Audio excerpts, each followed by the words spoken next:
ለወደፊት ዛሬ መስራት አለብን። ዛሬያችን ደግሞ ሰላም መሆን አለበት። የትላንትናውን ለግጭት የሚዳርጉ ምክንያቶች ለትምህርት ለመውሰድ የምንጠቀምበት ነው የሚሆነው።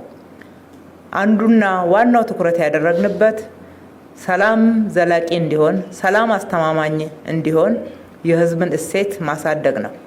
በህዝብ መካከል ያለው መቀራረብ፣ አብሮነት፣ መልካም እሳቤ እንዲያድግ ማድረግ፣ ህዝብ በየአካባቢው ተቀራርቦ ማህበራዊ እሴቱን እያሳደገ አብሮነቱን እያዳበረ መልካም መስተጋብሩን እንዲያጠናክር ማድረግ ሌላኛው ለሰላም ወሳኝ የሆነ እንቅስቃሴና ጉዳይ እንደሆነ ይታመንበታል። ህዝቡን ማሳተፍ፣ ህዝብን የእውቀት ምንጭ አድርጎ አምኖ መጠቀም፣ ህዝብን ባለቤት ማድረግ፣ ህዝብን በተከታታይነት ቀረብ ብሎ መምራት ለሰላማችን ብቻ ሳይሆን ለልማታችንም እጅግ አስፈላጊ ነው።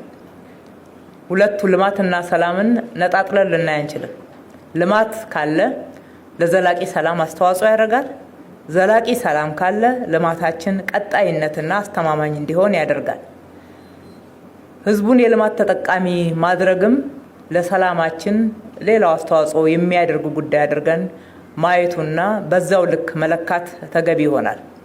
በየቦታው በአገልግሎት አሰጣጥ ይሁን በመሰረተ ልማት ይሁን በሌሎች ህዝብ በሚያነሳቸው መሰረታዊ ጥያቄዎች ላይ በየጊዜው የምንሰጠው መፍትሄ የህዝብ ተጠቃሚነትን የሚያረጋግጥ፣ ህዝብን በፍትሃዊነት በማገልገል በኩል እየተረጋገጠና ዘላቂ የሆነ የሚሄድ ከሆነ ህዝቡ ራሱ የሰላም ባለቤት ሆኖ የሰላም ምንጭ ሆኖ እንደሚደግፈን ምንም ጥያቄ የለውም።